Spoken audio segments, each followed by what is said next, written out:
Well, hey guys, Larry here, and haven't made a video in a long time. I made the videos describing why I stopped making videos, um, and that had to do with all different things. You have to go back and watch the video on that if you're interested in why I've been gone and everything else.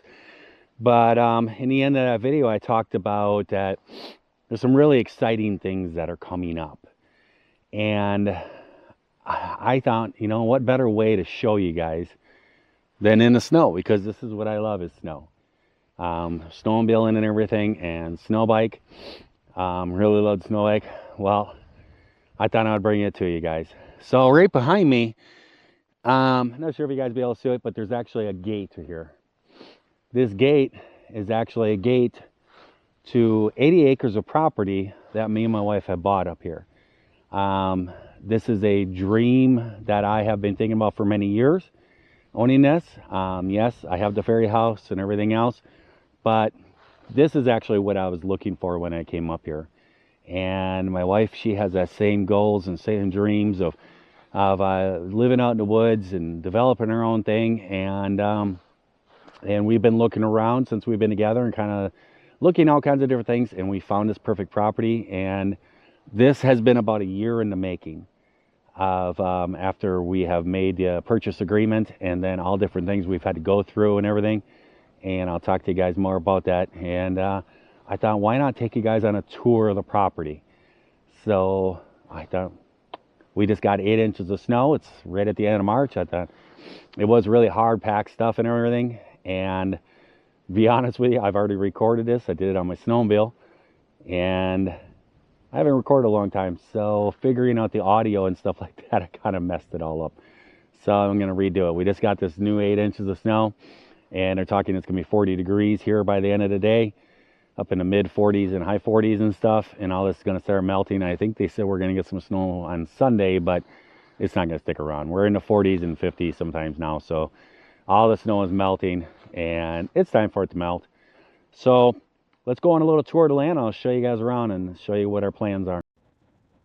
Well, guys, I can't seem to get this right with this recording of audio, so I'm going to do a little voiceover here. So this is the entrance to the land. We own back into the here. I had to actually go around because the snowplow plowed it up against there, and the gate I couldn't get through, so I had to go around kind of down in this little pond area, and I got a little stuck, but later up in here, but the audio is really bad when I'm wearing a helmet. So this is our 80 acres that we have bought and purchased, and I have some great plans for it. So right down there by the driveway, I'm talking right now about the pond. There's a pond right down there, and there's somebody that lives just on the other side of there. Our land actually goes over to the other side of the pond, and there is a creek that runs back through there, and our land continues on through past that creek and then kind of up towards the hills. So we're going in here, and I just turned off the driveway and now onto the field. And we bought this. It's actually 79.86 acres. We bought this from a timber company that's owned it since 1970. And before that, it was owned by the town that's close to us. And it actually was a dump, which scared off a lot of people, and it made it so we could get a good purchase price for it. There was a dump that was maybe an acre big. I don't even think it was that big. I think it was like a half an acre or something like that. We met with the neighbor that has land right next to it, and he walked us all through. But it was closed back in like 68 or something like that. It was just like a hole, and they would come in there and dump the garbage, and then they'd burn it. And then there was regulations that came along, and they turned around and didn't want to pay the money to keep up with the regulations, so they capped it in 1969, and then they sold it to a timber company, and they've been timbering wood off of it, and we just picked it up from them. So I'm showing you down here. We own past that, right, it's pointed up there in those other deep trees over there, and this is where that creek runs down through. I'm gonna kind of view in here a second, kind of zoom in right there. You can see that line down there. That's where there's a river down there. My wife, she when we looked at the land and walked it all around, she's like, we got a river on the property. And I'm like, well, it's not really a river. It's kind of a babbling creek. but it goes all back in through there, and the highway is back where I'm pointing back there, probably about 200 yards. And our property ends back in that corner and probably about 150 yards from where I'm standing now. It's about 50 yards away from the road. The main entrance is the only entrance to the property. Um, and it cuts back, and then right over here, I'm going to show that it's point right about there is where a corner of our property is. And then it continues on, and it goes up on that hill up there, right there where I'm pointing. It goes up on that hill, and there's somebody that lives back there behind there, and it's a nice family, and it's got a family, and they got some younger children. They're like teenagers and a little bit younger, and nice people, real nice people.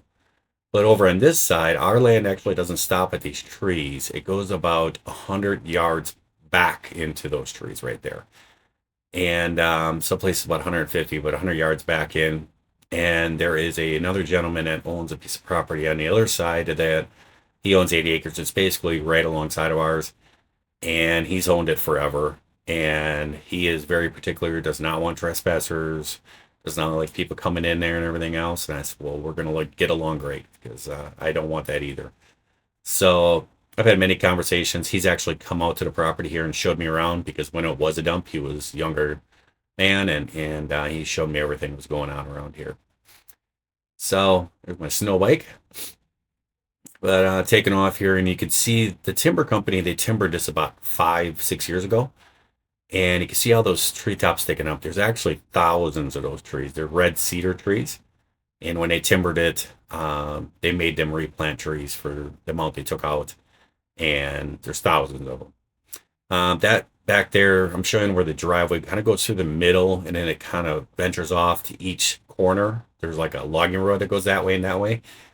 And the main driveway goes back, and then it's kind of a gravel driveway, but we're going to have to redo all that and everything, make it into a better driveway. But I'm talking here that back in those hills, back in that one point, there is a lot of water that comes running off of there, and especially in the springtime and stuff, and it flows out into the land. And there's kind of a natural spring, kind of left where I'm pointing, a natural pond that forms, but it doesn't drain right. So we're going to build a pond, but where I'm pointing to back to that other corner. It's going to be a long, skinny pond, and then I'm going to put a dam on the end of it right over there, and then put a runoff tube that goes off to the river. So when the pond gets full and it overfills, then it'll run into that river. So that's the plan with all that. And just talking about these trees right here. It's been a long time since I've recorded videos, so trying to remember how to do all this and recording and everything else. The audio was just horrible. I actually just second time doing it, and I still messed it up this time too. So doing this little voiceover. But we bought this land in what was called, and we got a really great price. Okay, it's almost 80 acres. I'll tell you guys the price. We paid $120,000 for this. So that's a pretty good price for some acreage. And we thought we were doing really good. We negotiated a price for that, and then it was in what's called a CFA up here in the European Peninsula. Basically, this whole Upper Peninsula up here is all in the CFA program. And what it is it's you can put the land into the CFA program, and basically you don't pay taxes. So for timber companies and stuff, it's great because they can buy the property. They don't have to pay high tax value. This whole 80 acres has been $104 in taxes every year. So, I mean, that's nothing. And they have the land, and it doesn't cost much. And then, every 20, 25 years, whatever, they take all the trees down, send them off, and they get paid for it. And so it works out well for them. There is a lot of people that actually do own property up here, and they keep it in a CFA program to take advantage of that tax bracket. We are not doing that. We have actually filled all the forms out and done like almost a year of waiting, but finally got it pulled out. But we actually had to pay to get it out. It cost us $11,000 to pull this land out. And I'll tell you the reason why we pulled it out is because if you're in the CFA program, what you have to do, being in that program, you get the lower taxes, but you have to allow the public to come onto your land. And the rules of the CFA stand out that you're supposed to allow the public to come onto your land, but they're only supposed to come on in certain situations. and nobody really abides by the rules, and nobody really kind of um en- enriches the rule. I don't know what word I'm looking for there, but they don't the police don't do anything about it or nothing else. The rules of the CFA stand that you can use the land for hunting, fishing, and trapping purposes only, and only in season, and only by foot traffic.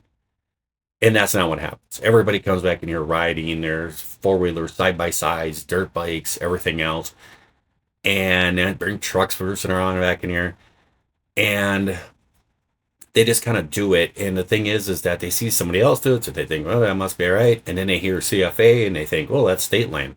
It's actually not state land. And so whenever you have issues and stuff like that, you call the police out and stuff like that. They go, well, it's in CFA, and it's like, yeah, but there's rules. Yeah, I know, but hey, they don't abide by it. And then most of the times, if you call the police, you got people out here side by sides or four wheelers or something.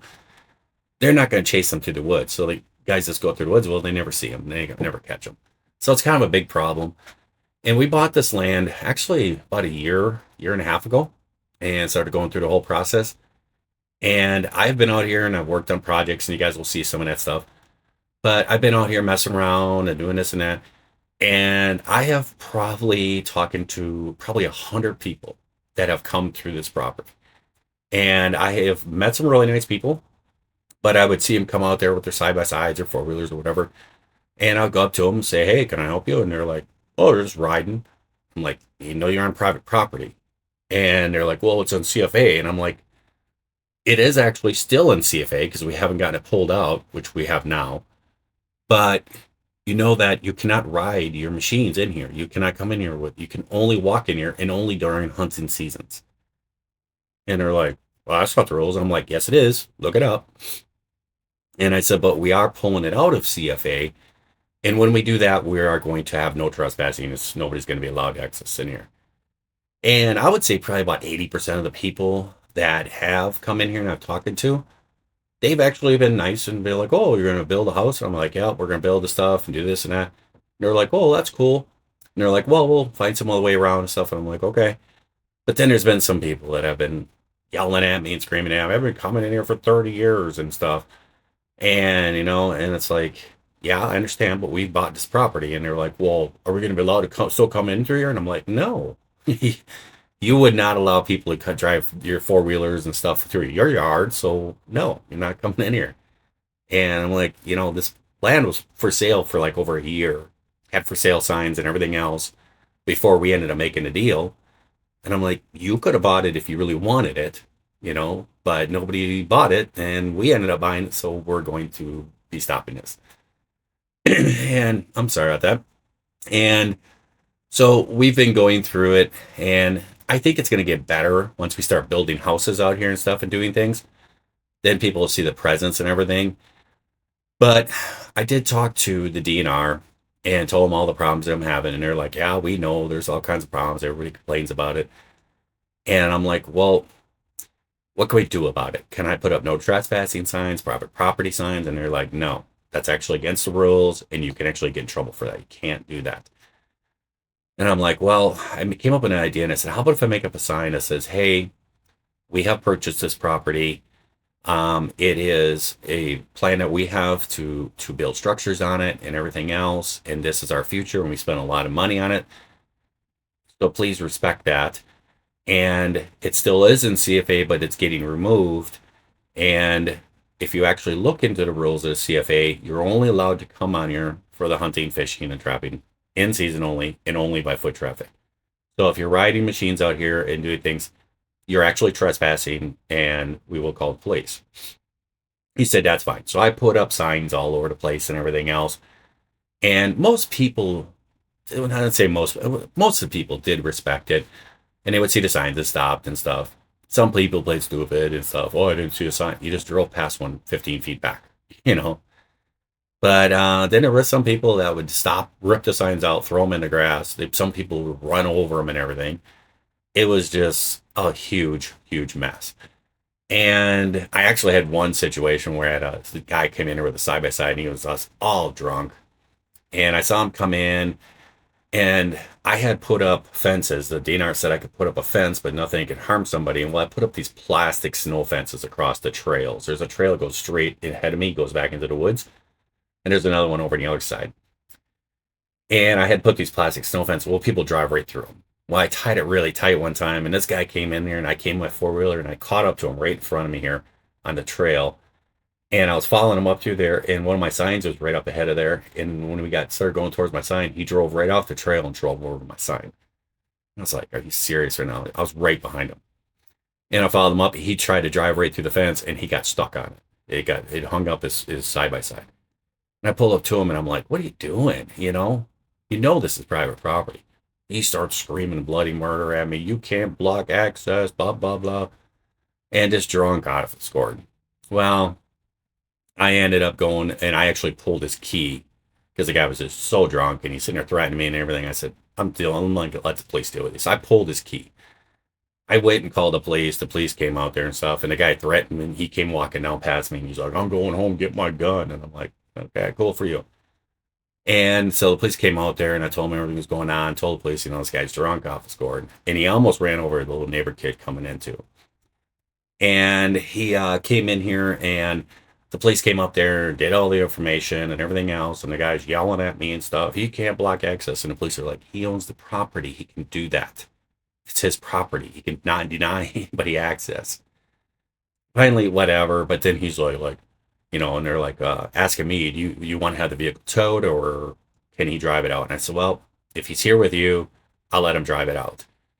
And so they told him this and stuff. And he's like, "Well, after our confrontation, I went home and had a few drinks." This was like 15 minutes after he walked past.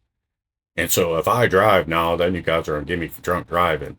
The cop was like, "I'll drive it to your house and my partner drive my car." And so they took him out. They wrote it all up, put it to the DA. And the DA responded back to the police and said that they were going to drop it because I pulled his key, which they could come after me for and everything else. So they're just going to drop that and they're going to drop his trespassing and damaging my property and all this stuff. And the police called me and told me what was going on. And I was like, "Are you serious?" So I drove up there to talk to him. And it was a couple days later. And I talked to him and he goes, "I know it's so wrong. Everything else." He goes, "I believe that he knows somebody in a DA. And that's how I got through up." And he goes, "Well, I will tell you this." He goes, "I went to his house and I talked to him personally. And I told him that if you ever even get a picture of him touching your property, getting on your property, whatever, crossing that line, if you even get a picture of him on there, that I will be at his house and I will not give him a ticket. I will arrest him. And then we can go from there." And he said, I won't ever go on there." So I did put up cameras and everything else. I have video footage of people ripping through here and stuff, but it's pretty hard to find any kind of any kind of identification on a dirt bike going 40 miles an hour past a camera. But, there's been situations, but I think once we start building out here, it'll get better. So these hills off to our left here. So I've had a few other situations, but it's all good.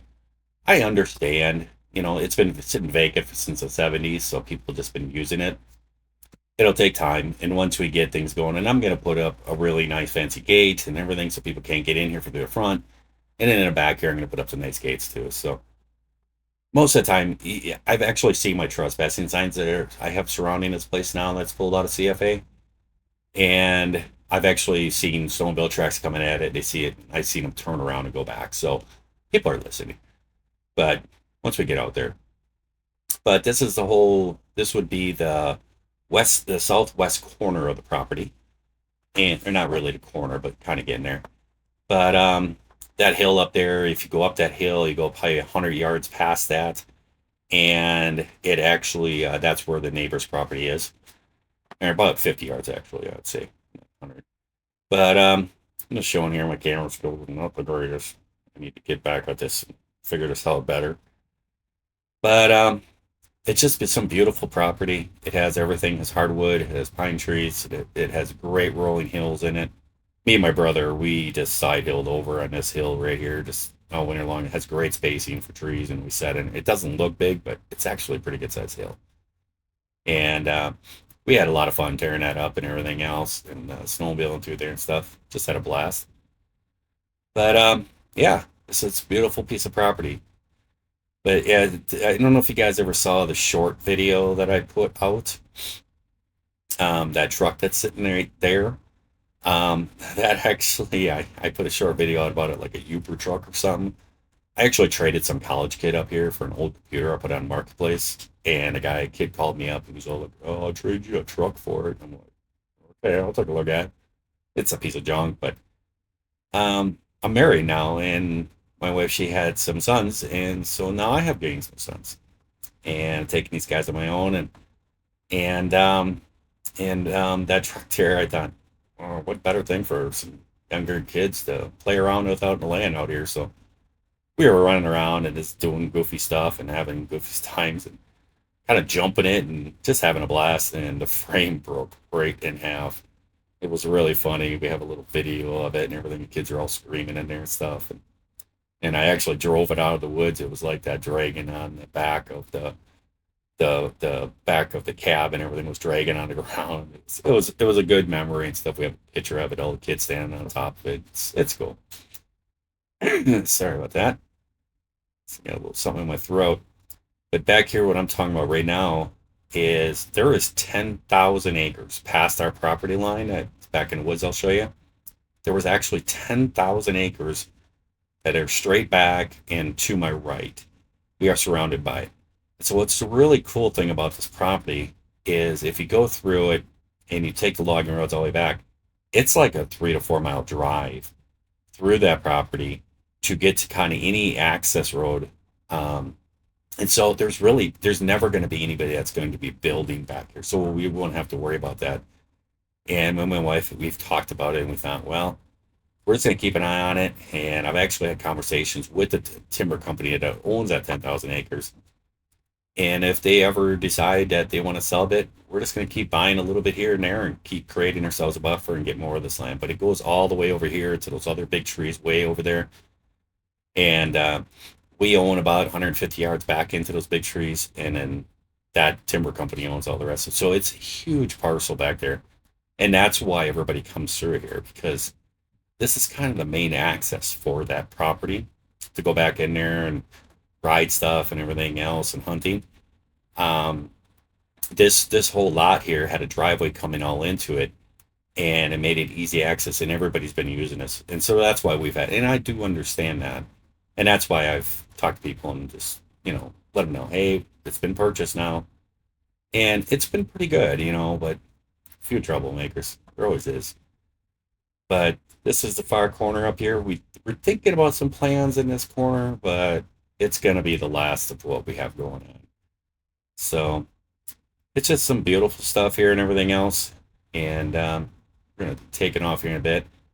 But over straight ahead of me, through those trees, there is, that's kind of where we're going to be able to build in our houses. On the other side, these trees right in front of me. And that's actually where I married my wife. Yeah, you guys heard me correct. I've said it a few times now. I am married. I met this beautiful, amazing, smart woman, and I don't know what she sees in me, but she loves me. And we got married, and we did it out here in the sight of God. Now we didn't get married legally. We had a ceremony out here. We had somebody marry us with scriptures and everything else in the sight of God, and we got married, but we weren't able to get married legally. It didn't have anything to do with like married to somebody else or something like this. But that has all been cleared up now, and I actually have a wedding coming up here in like a month, and we're actually going to do it the whole way and get married and enjoy our lives, and we'll be legally married and everything else. So I'm driving up here. This is getting towards the corner of the property. And I think the video is going to get a little better up here, so we'll see how that goes. I may have to cut back into it. But right here, I'll let you guys go and you can check out the rest. Kind of the one corner of the property. You can see the posted signs right there. That's actually our property line. And it goes up that way, through those trees, goes up that way, probably 150 yards up there, and then there's a corner that goes along the top of those hills. Goes up, and then it goes down here, and you can see the signs, and they're all through the trees, and it basically goes all through these hills over here. And this is the utmost corner of the property. So we'll keep going, and we'll head up to the other side and go over to the other corner and kind of cut through these woods and stuff.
I'm not sure how you guys are going to be able to hear me, but this is kind of deep in the woods here, and you can see the marks on his trees.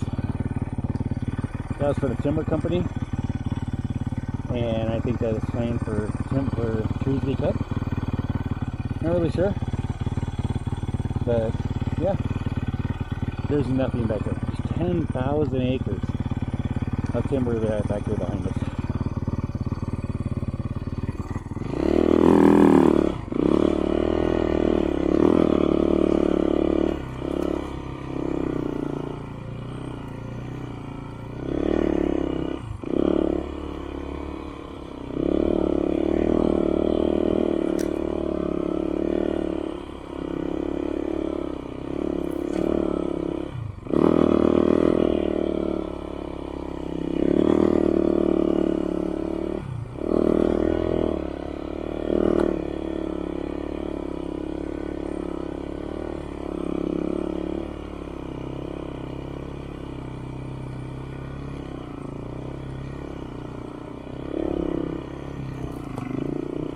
So this is just the edge of our other corner of the property, and there's another sign right down there, right over there. I just came in from out there, but I knew this road was here, so I just crossed into this path there. A little easier than trying to go through all that thick stuff. And then it goes off that way, and then cuts through all that deep woods there.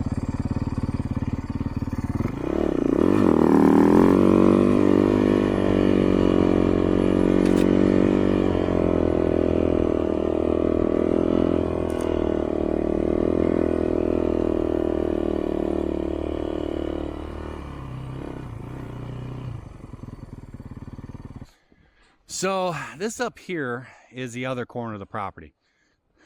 This is the other clearing of it. This is what's been cleared by the lumber company. And this is where we plan on doing some things.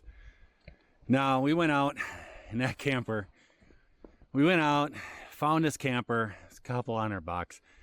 The whole roof, it was all rotted and stuff. You guys remember in the past videos, I had an old camper that walls were rotted and everything, and I kind of rebuilt it and everything, and I was like, oh, I know how to do that. We can do that. So we built a nice deck on it. We were planning on putting it up here, someplace for us to go to on the weekends, and as we're building, have a place, you know, and everything else, maybe eat lunch and stuff. That was kind of the plan, and I got called away for some work stuff, and then came back and it snowed. And I didn't get the roof built over the top of the camper, because the plan was to build a deck, and I was going to build a little room on the other side to put a little wood stove in it for heat, and then build like a metal roof over the top of it. Well, I didn't get to it. And then I came up here, I got my old Ford tractor here, plowed a path all the way down to the entrance so we can get up in here. Then I got called away again, and over for a family thing. I was gone for quite a few days. Came back and it just pounded snow. And I was like, oh, I got to get out there and I got to get the snow off of that roof. We're going to have to keep the snow off. And came out here, it was too late. The whole roof is collapsed and everything else. So we have plans. We're going to skip the camper idea. We're actually going to take everything out we want, and we're going to scrap the whole camper thing, and we're going to build just a small little place and everything, kind of like a camper, but you'll see it. It's going to be kind of like a little retreat thing. And I think in the future, then it'll be for like family, or my brother comes up snowmobiling, or friends or something like that. They can have a place that they can stay in and crash in. So that's my old Ford tractor right there. You guys seen that over at the other house. Had it over there doing a lot of work. Still running. I brought her over here. I've done a lot of clearing up in here and leveling off, because this is kind of the main area. We come up here and park here and stuff. And then actually with my boys and everything now, we've gotten into paintball, and we made a whole paintball field back here. And we come back here and play paintball and stuff. We've got picnics out here and everything else. And we actually got married right over in the crest of that hill. And I'll drive by there and you can see I put a cross out there, and I built an altar, and we got married underneath the altar. And so this is going to all change. This storage unit I brought up because my mother decided that she's going to sell the farm. She said something about doing it this summer, and this coming summer. And then she came back up and said, I'm going to do it before winter. And I was like, ooh, I'm not ready. So I went out and got this storage container and tried to buy one off a guy up here that does that and hauls them and stuff. And he just wasn't getting to me. And the price was like $4,200. Well, I found this one on Marketplace for, I think it was $1,700. And it's in great shape. There's no leaks. There's nothing. It's no rot. And it's a really good container. Only problem is I had nobody to haul it. Well, I got a 28-foot equipment trailer that I use to haul stuff around in my big F-350. I thought, stick it on there.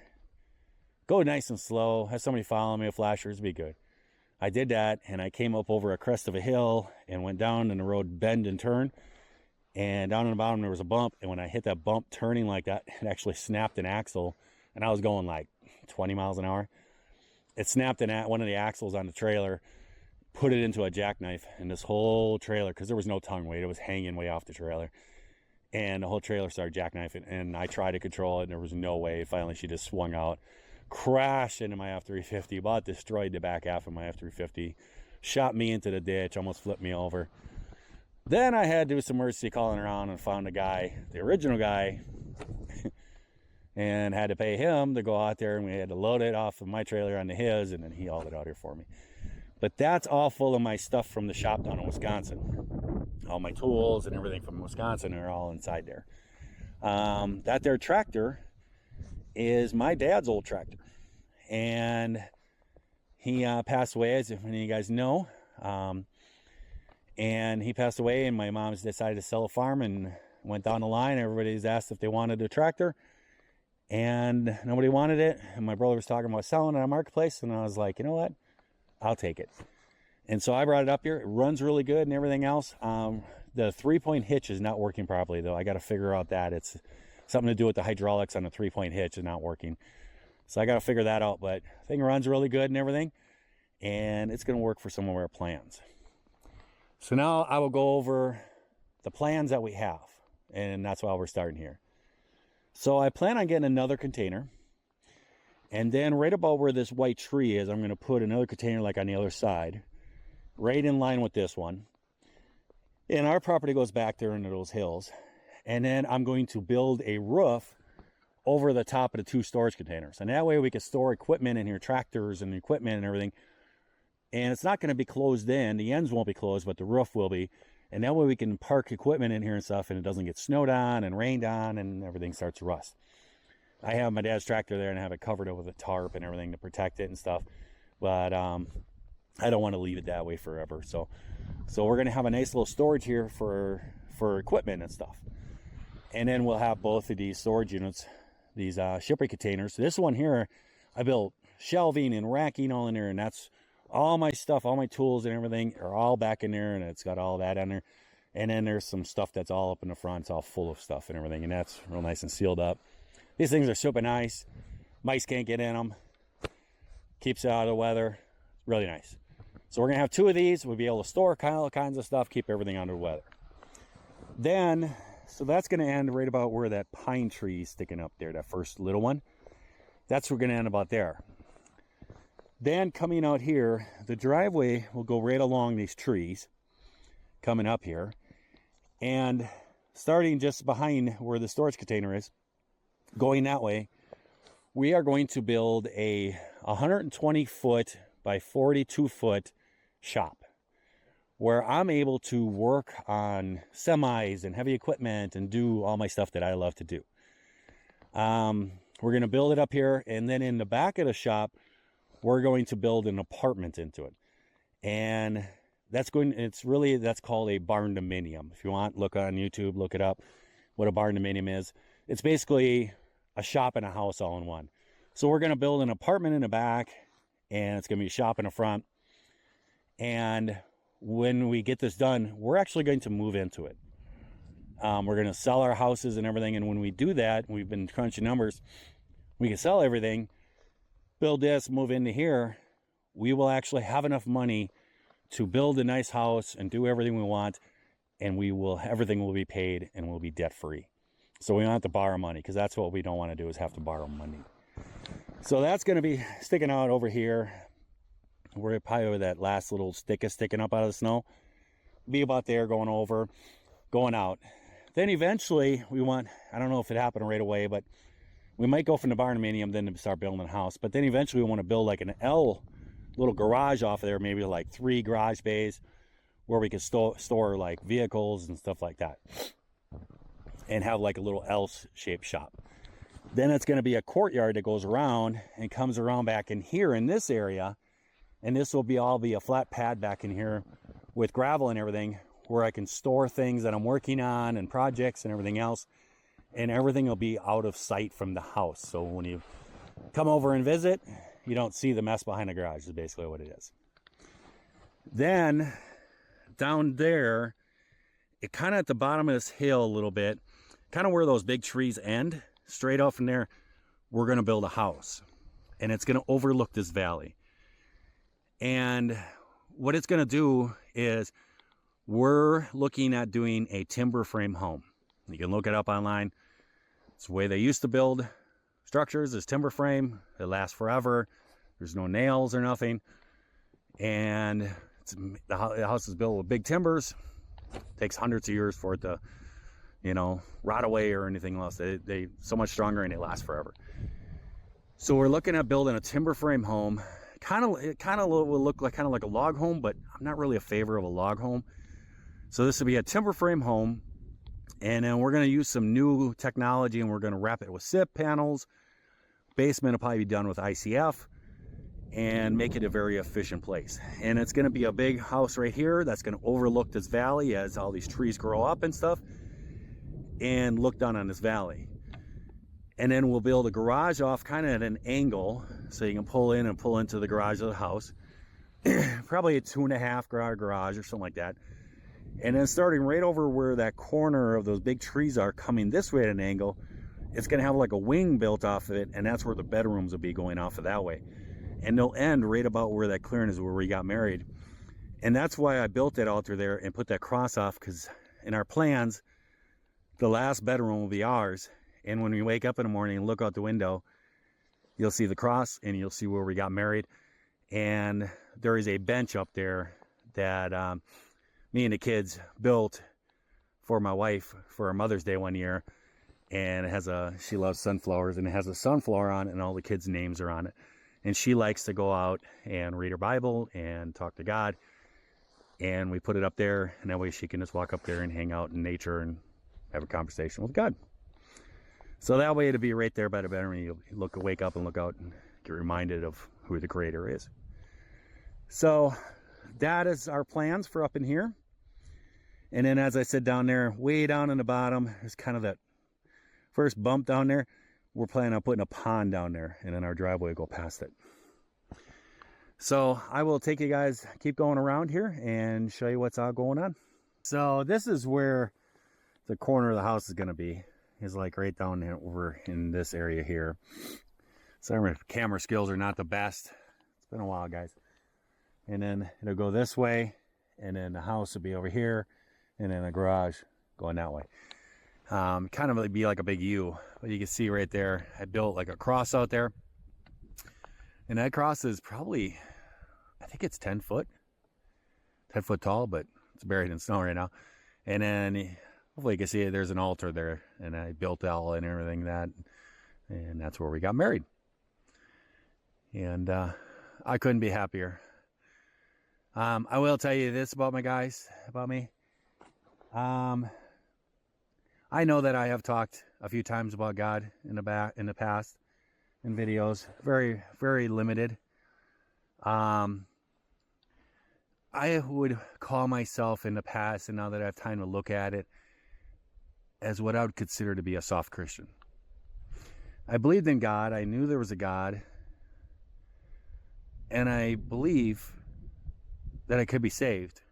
But I lived it soft. And didn't live my life fully for it. And ever since my dad has passed, I was there when he passed.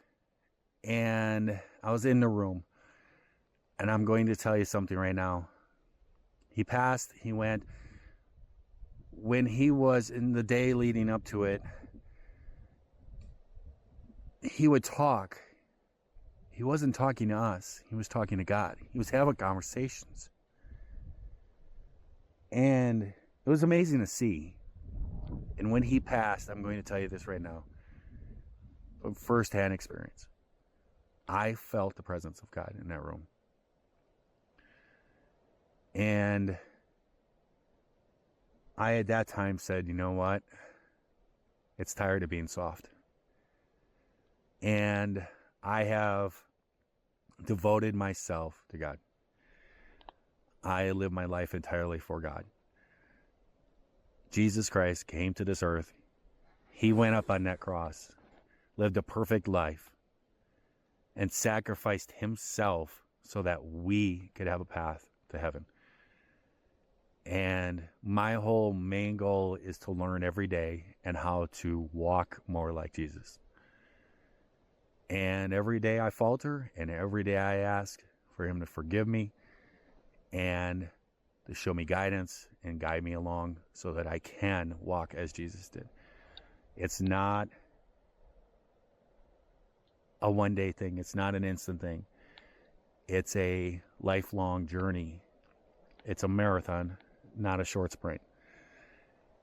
And I have devoted my life to Jesus Christ and the sacrifice he made to take us and to give us a path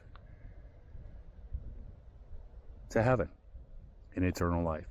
And so I have done that, and I could tell you that in searching for that, I found this beautiful woman. And she is a God-fearing woman that was created by God, and she was created for me. And I think that she was placed in my life to help me on this journey because she's awesome. And she's bringing me along with some of those things. And so I couldn't be happier.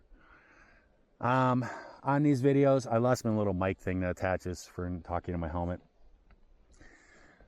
But we're going to be doing this channel and moving along with it. I'm going to talk a little bit more about it when we get down to the end.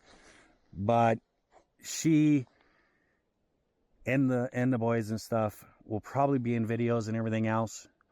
But I'm not going to let evil into our lives. And a lot of things come through social media and come through the stuff that is evil. And so I will protect them from any of this. But they will be on videos and everything else probably and get more and more into it and everything. But it's going to be mostly me and because I am going to be protective of them guys and make sure that they don't get any of the evil that comes through this. Because there is, and that was one of the biggest problems I had with the video before and why I ended up stopping. But I think that I can do a good job of protecting us and steering us clear of any of that. So this is it. This is where the house will be, and we'll be able to look down. And there is thousands of red cedar trees that are planted down in this valley where it's all been timbered. They're everywhere. They're all up underneath the snow and stuff. Some are 2-3 foot high, some are 5 feet high, but it's all red cedar. And the timber company, because they timbered it, they were required to go back in and plant more trees. And so they planted all this, but they did a horrible job planting it. There's no pattern to it or nothing. So I'm going to end up having to move them. And I think what I'm going to do is move them all on this side, move them over there. And then I think what we're going to do is bulldoze all this land back in here, make some nice rolling hills back there and stuff. And then we'll transplant them back into rows. And then every row will be offset. And that way I can have a mower on a skid loader or a tractor or whatever and go down through the trees and mow all the grass. And it's like stumps everywhere and dead stuff everywhere and stuff. We're going to clean it all up. And that way we'll have rows that we can maintain and everything. And that way the grass won't grow so high. The trees will get more nutrients and they'll be able to grow faster and get, you know, the full nutrients. And then I'm kind of thinking on the other side of the road, that's going to be, you guys don't know where the road is, but it splits them down the middle. But on the other side of the road, I'm kind of thinking of maybe, because we're going to have a pond over there and stuff, and I'm thinking that we'll plant that all the hardwood. I'll take it out of the other woods and take hardwood trees out and plant them all on there and make that all hardwood so it kind of grows like the rest of the forest. So we'll have red cedar on one side, maybe hardwood on the other. We'll see. It's going to be a couple of years for that. But the other thing is that the house is going to be right here, but then the driveway goes down and it kind of curves and goes this way. Right where it curves, we're actually going to build a barn. We're going to put a small barn in there. And our whole goal is to get to a point that we're a lot more self-sufficient with the way this crazy world goes and everything else. And food is, you know, got diseases in it and chickens and all this stuff, and you get stuff in it and the food is tainted and it's got chemicals in it and everything. We're talking about doing a lot more ourselves. And I never, ever thought I would do that because I grew up on a farm and I swore I'd never farm. But I think what we're going to do is put a barn down there. We'll have a nice little pasture behind it. And then probably raise a couple steers to butcher. And probably get like 2 of them. And then as they grow up, then we'll butcher a steer for the year, you know, and that'll be all our meat. Probably doing like a lot of chickens because we eat a lot of chicken. So raising a lot of chickens to butcher and stuff like that. Maybe some hogs and stuff. And have a small little kind of homestead thing going on here. And that's what our plan is. And we're also going to do this all off-grid too. We're planning on having this all done by solar. The sun, we have up here where we're going to build this shed, the sun goes right up here. You can see it. We have a very clear line to the sun. And so we're going to do off-grid. I've spoken to people and everything else. And having a shop with welders and all that other stuff. Can we do it in a house and everything off solar panels? There is ways. It's going to cost probably about 50 to 60,000, we figure. What we're talking to people about to get enough solar, to run enough power, to power everything. And the power would have to come way down there where those houses are. And for the electric company to run the power all the way up here we're going to build would probably cost like 90,000. So we're going to do the solar and do off-grid and give that a good try. I think it's going to work out perfect. Some people that I've talked to that live in the northern hemisphere like we do with all the snow, they do it. Works perfectly fine. One guy I talked to has a full working manufacturing shop, runs everything off of there. In the winter, we'll probably have to do some charging maybe once a week. We'll have to fire up a generator to recharge the batteries if it's snowy and cloudy and stuff like that and don't have sun. But I know people up here that have solar that I have talked to too. And they said basically they run the solar. They got more than enough all summer long. In the wintertime, yeah, it gets low, but they're hooked up to power and they sell their power to the electric company. And in the wintertime, they use just off the grid, and it actually comes out pretty much free. But we're not going to be hooked up to the grid at all. We're talking about doing a generator that when the batteries get too low, then the generator will kick on and just recharge the batteries in a couple hours and then shut back off.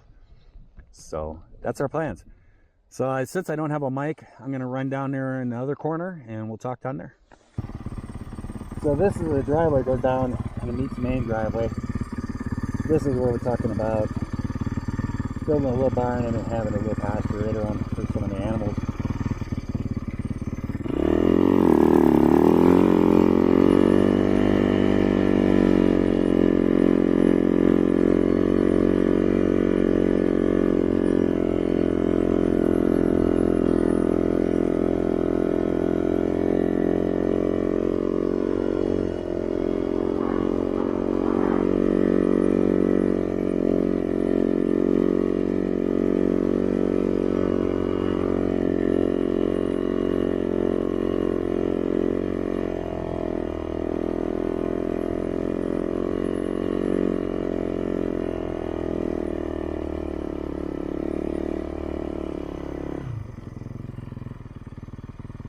So this is the other corner, and I don't know if you guys will be able to see it, but all those woods there, we got about 100 yards back into those woods too, is ours, and runs all the way along the property here.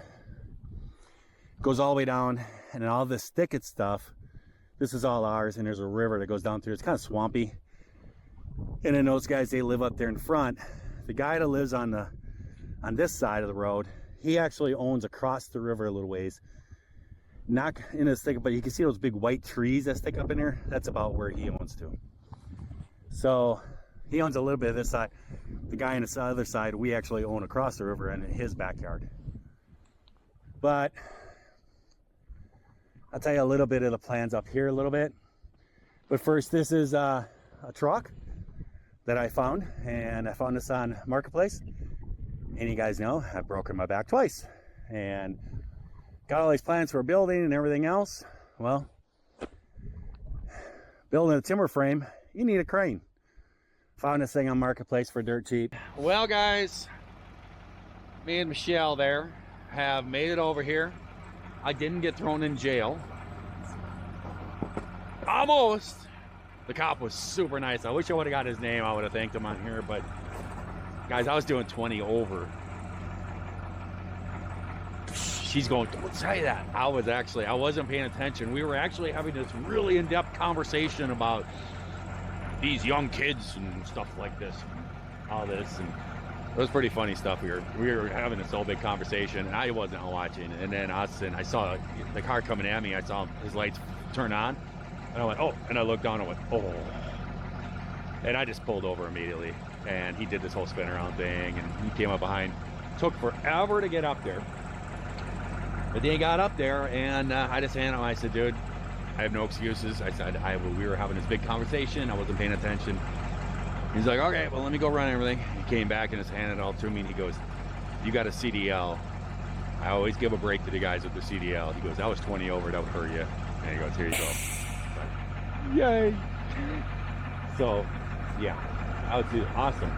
But this is the reason why we came over here. It is, don't look at what's on the front of the hood. Okay, that's bad. Excuse me. Wow, that's the best part. For the plans that we have for this land, and Larry has a bad back, we need something to lift up 4x8 sheets of OSB plywood. That's what this is intended for, right? And more. It is a crane. We're over here in Minnesota. So this is a crane, and with a big steel backhoe, and this crane will lift 102 feet. The guy, you know, it's a 1987. The guy used to have a construction company. He's shut it all down ever since COVID. He couldn't get people to work, and so he shut his company down, and he's been selling out the stuff. He's working for another construction company, I guess, over in Minneapolis. We're like 130 miles away from Minneapolis. And I saw this on Marketplace. He's got a decent price on it, and I said, we need this because we have plans of building some really unique houses and stuff and structures, and I can't do it on my own, so we need a crane. And one of the structures is a timber frame home we're thinking about, so that's what we're looking at. So this is a 1987. He says GMC, but it's got a Chevy emblem on the front. And it says Silverado on the dash.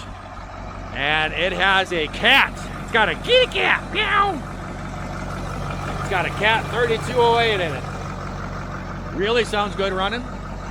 Motor sounds very, very good, very healthy. Got some small tires on it.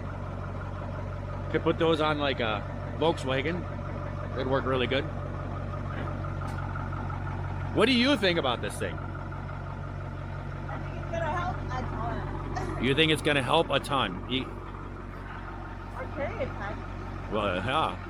The guy told me, he goes, I don't know what the weight capacity of is in the lift. He goes, all I know is one time I was at a job, and a guy drove a big skid loader into the basement of a house. It fell through the top or whatever and went right down in the basement. They called me over there, and I used this thing and picked it up, and he said, it picked up, and he said the skid loader was over 6,000 pounds. And he said that they hooked up to it and yanked it out of there, and it was like nothing. So he goes, I don't know what it'll lift, but he did mostly like trusses, stuff like that. But I'll do a quick walk around. I was letting the air build up. And I'm gonna pull it out and make sure the crane is operating and everything else, and then call the guy, and he's not here. This is his mom's house, I guess. And call the guy and see if I can strike a deal. But I want to make sure everything's working before we go, so I got to get out of this mud puddle. Hopefully it doesn't spin too bad. And my camera was really low on battery. I guess I didn't shut it off right. Like this. Held the camera.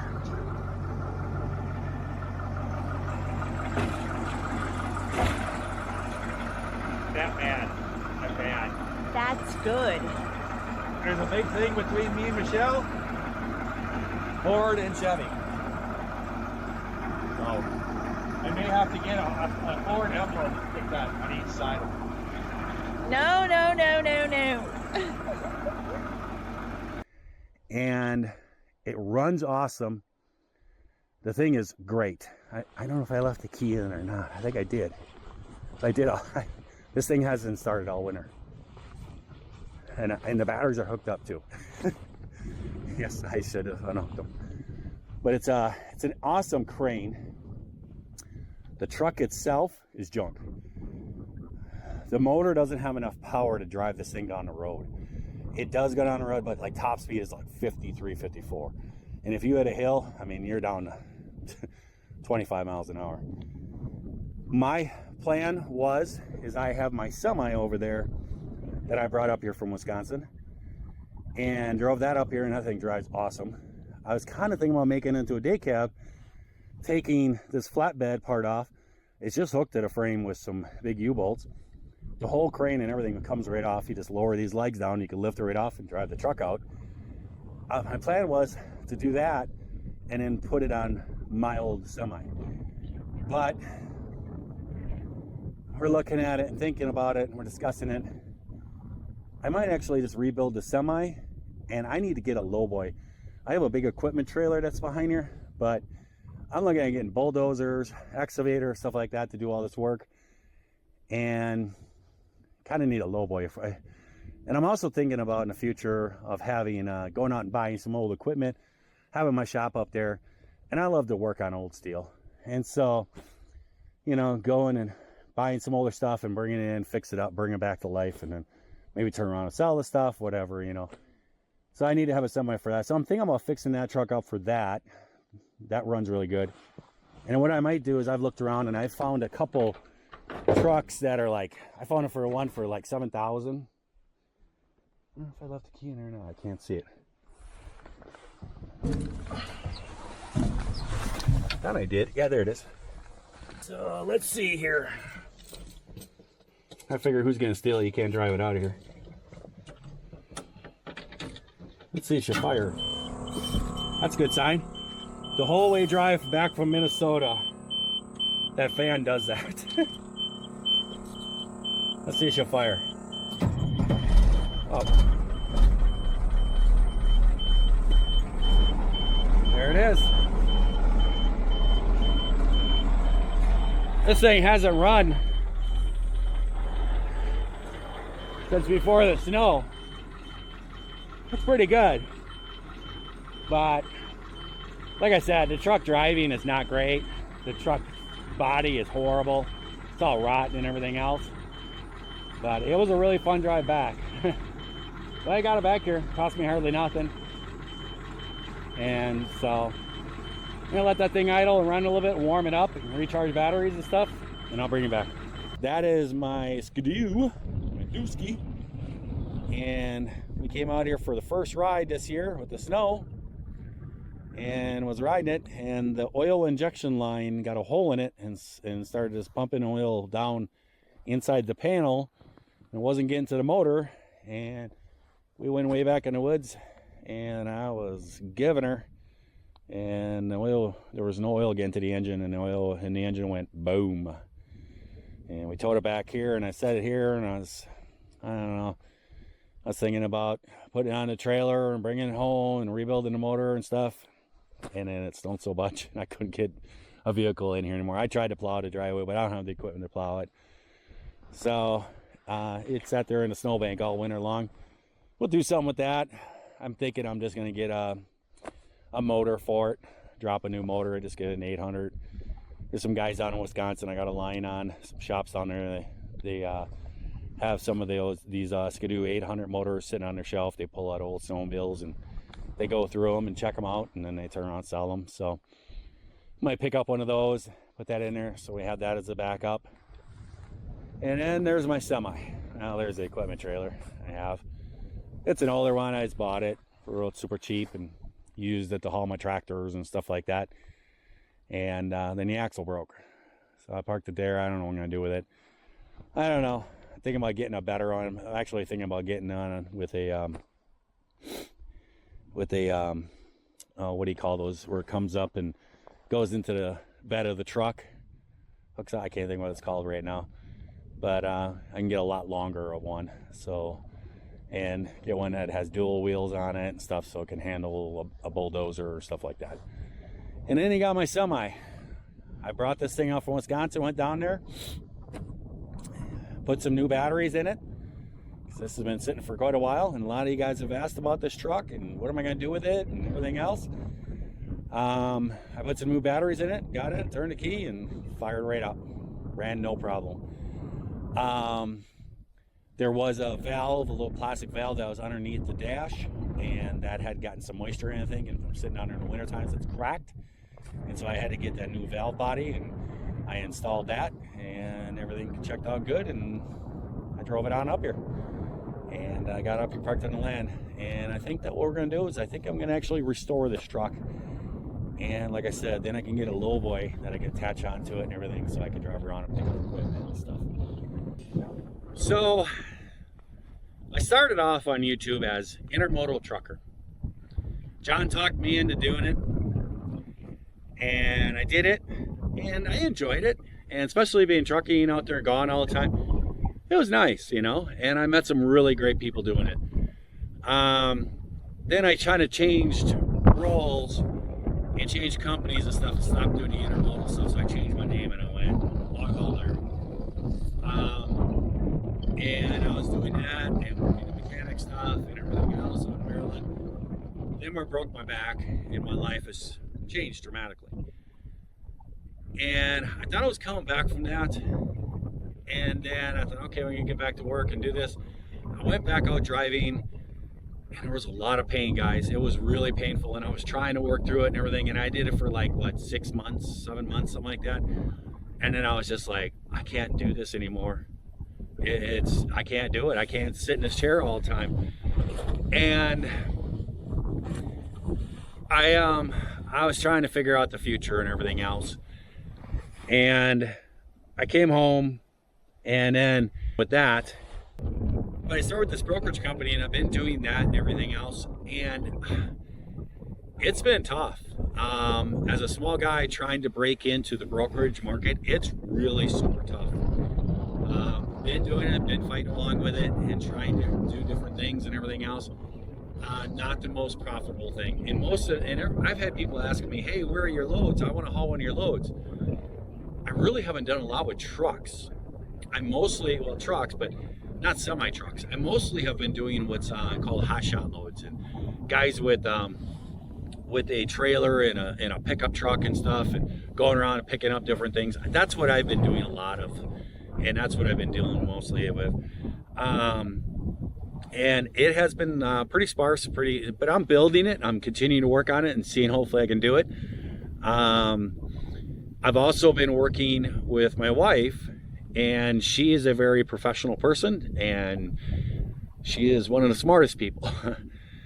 And she is an instructional designer, and she is very well known in it. And she has lots of jobs that she's doing, and actually I've been training in that and everything else. And I know a lot about different programs like Captivate and you know, Premiere Pro and all these different things. And so I've been helping a lot with that, assisting with that, and I've actually been working on training with that.